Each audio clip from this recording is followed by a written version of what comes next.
बिस्मिल्लाहिर्रहमानिर्रहीम। अस्सलाम वालेकुम व्यूअर्स, आप सबको मेरे कुकिंग चैनल पर खुशामदीद। उम्मीद है कि आप सब लोग खैरियत से होंगे। आज हम बनाने जा रहे हैं मसूर की दाल की खिचड़ी, एक इंतहाई आसान रेसिपी जो घर के तमाम अज्जा से तैयार होगी और खाने में भी इंतहाई लजीज होगी। तो चलते हैं इंग्रेडिएंट्स की तरफ, इसमें क्या क्या अज्जा दरकार होंगे। सबसे पहले हमने आधा कप इसमें मसूर की दाल ली और साथ में 1.5 कप के करीब इसमें हमने चावल लिए और इनको आधे घंटे के लिए अच्छी तरह धोया, पहले 3 पानी से, उसके बाद इसको वॉश करा, फिर आधा घंटे के लिए हमने इसको भिगोने को रख दिया और इसकी ये कंडीशन हो गई कि साफ सुथरे। अब इसमें जो जो चीज़ें हमें दरकार हैं, एक बारीक कटी हुई प्याज, ये इस तरह हमने स्लाइसेस में काट ली, ज़ीरा क्वार्टर चाय का चमचा और खड़े गरम मसाले, तेज़ पत्ता, बड़ी इलायची, लौंगे और काली मिर्च। एक पैन लिया हमने, छोटा सा पैन लिया हमने, और सबसे पहले उससे पहले बल्कि हमने फ्लेम को भी ऑन कर लिया साथ साथ।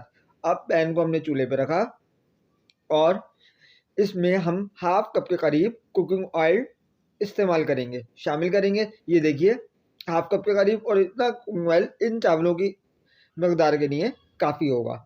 अगर आप चाहें तो कम या ज़्यादा भी कर सकते हैं, अकॉर्डिंग टू यू, ये आपके अपने ऊपर है। तो वीवर्स, फिर तेल को थोड़ा सा हम गर्म होने देंगे। तेल थोड़ा सा गर्म होगा तो इसमें हम बारीक कटी हुई प्याज शामिल करेंगे और इसको इतना पकाएंगे कि गोल्डन फ्राई हो जाए। तो ये देखिए हमने बारीक कटी हुई प्याज इसके अंदर शामिल कर ली। इसको अच्छी तरह से अपने प्लेट को साफ करना है, कोई रिस्क इसमें ज़ाया नहीं करना। अब प्याज को अच्छी तरह से गोल्डन ब्राउन कलर आने तक फ्राई करेंगे, ये देखें। और इसमें चमचा आपने चलाते रहना है, इससे चारों तरफ से प्याज अच्छी तरह से गोल्डन कलर आता है। पहले थोड़ी तेज़ आंच पे, फिर ज़रा लाल होने शुरू हो जाए तो फिर आप इसको आंच को अपनी धीमी कर लीजिएगा। ये देखें एक प्यारा सा गोल्डन ब्राउन सा कलर इसमें आ रहा है और इस मौके पर हम इसमें शामिल करेंगे ज़ीरा, ताकि ज़ीरे का फ्लेवर भी प्याज और घी के अंदर शामिल हो जाए। फिर इसके बाद हम इसमें ऐड करेंगे यानी शामिल करेंगे खड़े गरम मसाले, जैसा कि हमने आपको बताया, तेज़पत्ता, बड़ी इलायची, लौंगे और काली मिर्च। अब इन तमाम अज्जा को प्याज और ज़ीरे और घी में अच्छी तरह से मिक्स करेंगे, यानी तरह से भुनेंगे, तो ताकि इन सब का फ्लेवर इसके अंदर आ जाए अच्छी तरीके से। अब इसमें टेस्ट को डेवलप करने के लिए, बढ़ाने के लिए हमने 1 चाय के चमचे से थोड़ा सा कम लहसुन अदरक का पेस्ट शामिल करा और इसको इतना भूनेंगे कि इसका लहसुन अदरक का कच्चापन इसमें दूर हो जाए।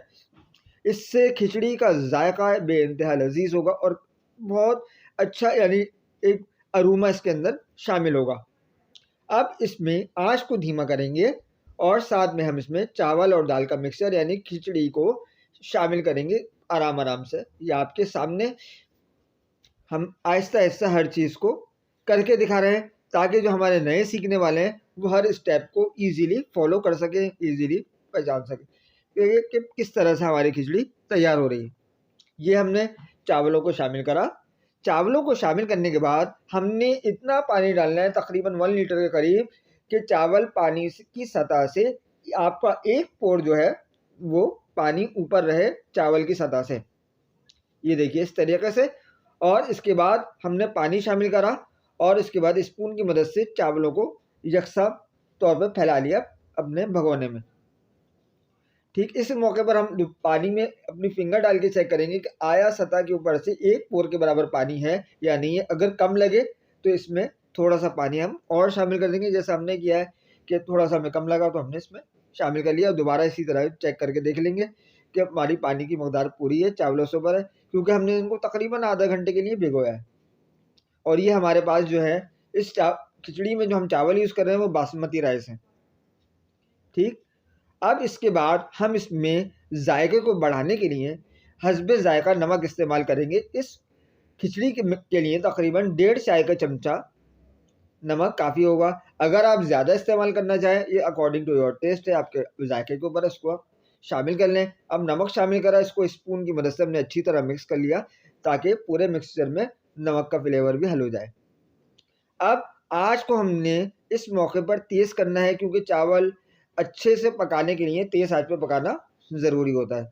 अब ये देखें चावल हमारे पकना स्टार्ट हो गए। हमने आँच इसकी तेज़ कर दी है, तेज़ फ्लेम पर हम इसको पकाएंगे। जब चावल में जोश आएगा, यानी सुराग आ जाएंगे और पानी की देखेंगे, उस मौके पर हम इसकी आँच को स्लो करेंगे। अभी देखें, इसको पकने देंगे। तकरीबन 10 से 15 मिनट में चावलों के अंदर ये देखें जोश आना शुरू हो गया है, ये जोश आना स्टार्ट हो गया। इस मौके पे देखें, ये चावल के अंदर हमने एक दफ़ा स्पून से चला लेना है हल्की आंच से, ताकि तमाम चीज़ें अच्छे से यकजान हो जाएं, उनका जायका इस पूरी खिचड़ी में एक अच्छे से आ जाए, सारे मसालों का और नमक वगैरह का। ये हमने चला लिया और इसको फिर दोबारा पकने देंगे। अब इतना इन चावलों को हम पकाएंगे कि पानी खुश्क होने लगे। अब देखिए आहिस्ता आहिस्ता पक रहा है। तो ये खिचड़ी सेहत के लिए इंतहाई मुफीद है, बच्चों के लिए भी बहुत मुफीद है। इसमें ना कोई मिर्च मसाले इस्तेमाल होंगे ज़्यादा, सिर्फ खड़े गरम मसाले, नमक और लहसुन अदरक का थोड़ा सा कम्बिनेशन है, और ये खिचड़ी इन सेहत के लिए भी इंतहाई मुफीद है। तो व्यूवर्स, ये देखिए अब खिचड़ी में तकरीबन सुराग आने के, यानी पकने के सुराग आने के करीब टाइम आने वाला है। तो हम इसको वक्तन फ़वक्तन चेक करके बताएंगे। और ये देखिए ख़ास बात, हमने इसका ढक्कन जो है वो हटा के रखा है, इसी तरह हम इन चावलों को पका रहे हैं। तो ये देखिए चावल बहुत अच्छे तरीके से हमारे पक रहे हैं, पानी आहिस्ता आहिस्ता खुश्क हो रहा है। अब थोड़ी देर के बाद इसकी आंच को थोड़ा सा हल्का करेंगे, क्योंकि अब सुराख आना शुरू हो गए। तो इसका मतलब ये होता है कि पानी बहुत जल्दी खुश्क होना शुरू हो जाएगा। तो ख़्याल है कि बहुत हर स्टेप को फॉलो करके चलना है आपने, ताकि आपका जो खाना है वो ख़राब ना हो सके। ये देखिए सुराख छोटे छोटे से आना शुरू हो गए, यानी पानी सतह से खुश्क होना शुरू हो गया है और नीचे जाना शुरू हो गया है। तो आपने अभी इस स्टेज पर आके स्पून बिल्कुल नहीं चलाना, इस बात का भी ख़ास ख्याल रखना है, वरना चावल टूटने का अंदेशा होता है, ख़तरा होता है। इससे एक फिर खाने का जो लुक होता है वो एक ख़राब सा लगता है। तो ये चीज़ भी आपने ख़ास तौर से ध्यान रखनी है। छोटी छोटी टिप्स है, इन बातों का ख्याल रखेंगे तो इंशाल्लाह आपके खाने में खाना और लजीज बना करे। ये देखें पानी ऑलमोस्ट तकरीबन खुश्क हो चुका है। तो अब इस स्टेज पर हमने इसको कवर कर दिया है। ठीक, तो कवर करने का मतलब है अब इसको हम थोड़ी देर के बाद दम वाली कंडीशन में लाएंगे। इस वक्त हमने आज इसकी स्लो कर दी है और इसको हमने कवर करके ढक कर रख दिया है। अब एक दफ़ा इसका कवर ये देखें हटा के इसका ढक्कन हमने हटाया।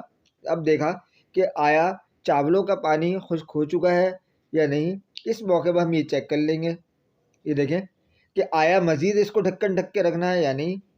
अब ये देखिए चावल का पानी खुश्क हो चुका है। अब इसको हम दम देंगे 5 से 10 मिनट का।